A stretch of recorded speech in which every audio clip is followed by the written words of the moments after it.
पुरानी पेंशन की बहाली के लिए सरकारी कर्मचारी अपने जिद पर अड़ चुके हैं। सरकारी कर्मचारियों ने साफ कर दिया है कि उन्हें यूनिफाइड पेंशन स्कीम यानी यूपीएस किसी भी हाल में मंजूर नहीं है और इसीलिए राष्ट्रीय राजधानी दिल्ली में 17 नवंबर को भारी तादाद में देश भर के सरकारी कर्मचारी एकजुट होकर के पेंशन जय घोष महारैली आयोजित करने जा रहे हैं।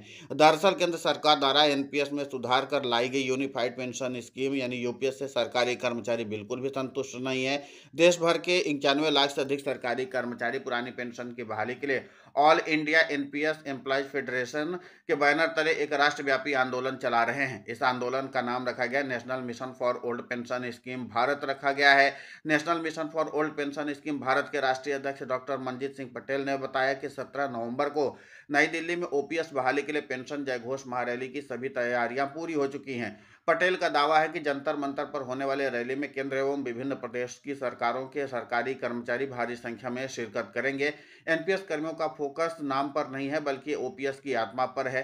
फेडरेशन ने केंद्र सरकार से मांग की है कि पेंशन की गणना 25 वर्ष के स्थान पर 20 वर्ष की जाए और कर्मचारी के अंशदान पर जीपीएफ की मान्यता रहे ताकि वो कर्मी को पूरा वापस मिल जाए। पेंशन जय घोष महारैली का समय दोपहर 12 बजे रखा गया है। बता दें कि इस साल जब केंद्र सरकार ने एनपीएस में सुधार कर एक नई पेंशन योजना यूनिफाइड पेंशन स्कीम को लागू करने की घोषणा की थी।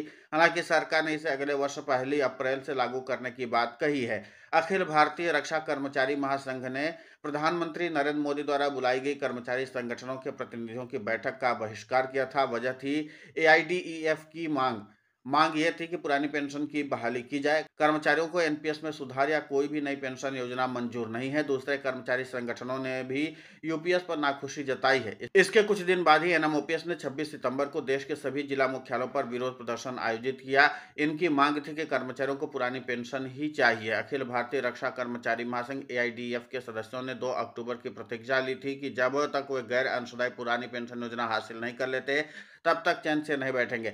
इनके अलावा रेलवे के विभिन्न कर्मचारी संगठन भी यूनिफाइड पेंशन स्कीम के विरोध में खड़े हो गए हैं। वे भी अपनी आवाज लगातार बुलंद कर रहे हैं। एआईडीईएफ के महासचिव सी श्री कुमार का कहना है कि कर्मचारियों ने यूपीएस के खिलाफ अपने आंदोलन को दोबारा से प्रारंभ करने का निर्णय लिया है।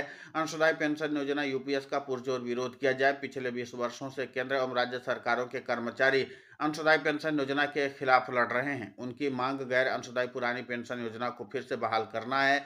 सरकारी कर्मचारियों के पास अब यही विकल्प बचा है कि यूपीएस में शामिल हो या फिर एनपीएस में बने रहें। बतौर श्री कुमार, यूपीएस कुछ नहीं है बल्कि एनपीएस का एक विस्तार है। राज्य सरकार के कर्मचारी संगठनों ने यूपीएस को खारिज कर दिया है। कई राज्यों में रैलियां और विरोध प्रदर्शन कार्यक्रम आयोजित किए जा रहे हैं। यूपीएस को स्वीकार नहीं कर सकते।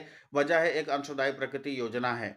कर्मचारियों की संचित निधि जिसमें उन्होंने 3 दशकों से अधिक समय तक योगदान दिया है उसे वापस नहीं लौटाया जाएगा। भले ही पेंशन की पात्रता 25 साल रखी गई है लेकिन कर्मचारियों को पेंशन 60 साल की उम्र के बाद ही मिलेगी। पुरानी पेंशन योजना में मिलने वाले कई लाभ एनपीएस यूपीएस में नहीं मिलते हैं। यूपीएस में सामाजिक सुरक्षा नहीं मिलती है। National mission for old pension scheme Bharat के अध्यक्ष डॉक्टर मंजीत सिंह पटेल ने बताया कि 20 वर्ष की नौकरी के बाद 50% पेंशन का आधा सुनिश्चित बना जाए। कर्मचारी अंशदान ब्याज सहित यानी जीपीएफ की तरह वापसी हो। वीआरएस अनिवार्य सेवानिवृत्ति पर संपूर्ण राशि की वापसी सुनिश्चित की जाए। पटेल कहते हैं केंद्र सरकार को यह मांगे माननी पड़ेंगी। 17 नवंबर को जंतर मंतर पर हो रही रैली में देश भर से लाखों कर्मचारी भाग लेंगे। इनमें दिल्ली, जम्मू कश्मीर, पंजाब, हिमाचल प्रदेश, उत्तर प्रदेश, उत्तराखंड, छत्तीसगढ़, हरियाणा, गुजरात, असम, मेघालय, नागालैंड, सिक्किम, तमिलनाडु, चंडीगढ़ और महाराष्ट्र के साथ साथ मध्य प्रदेश और अन्य प्रदेशों के अलावा केंद्रीय कर्मचारियों के संगठन भी शामिल हो रहे हैं।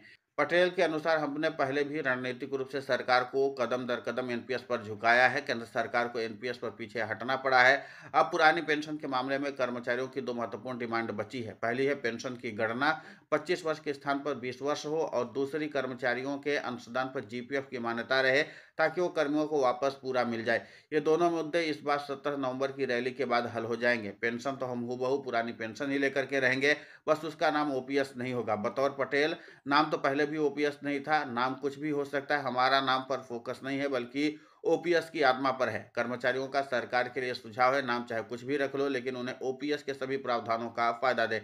एआईडीईएफ के महासचिव सी श्री कुमार ने बताया कि गांधी जयंती पर एआईडीएफ के प्रत्येक सदस्य ने शपथ ली थी कि वे रक्षा, नागरिक कर्मचारी, विनाशकारी एनपीएस और यूपीएस अंशदायी योजना से मुक्त होने के लिए सभी संघर्षों और आंदोलनों में शामिल होने के लिए प्रतिबद्ध हैं। वे सीसीएस पेंशन नियम 1972 अब 2021 के तहत गैर अंशदायी पेंशन प्राप्त करने के लिए सभी ट्रेड यूनियन एक्शन कार्यक्रमों का समर्थन करते हैं, उनमें भाग लेंगे।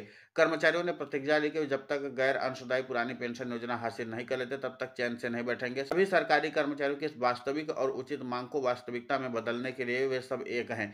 इस बाबत दूसरे कर्मचारी संगठनों से भी चर्चा हो रही। पुरानी पेंशन की बहाली के लिए आंदोलन को आगे बढ़ाया जा रहा है। कुल मिलाकर के सरकारी कर्मचारियों ने साफ कर दिया कि पुरानी पेंशन की बहाली के मुद्दे पर कोई भी समझौता करने की स्थिति में नहीं है।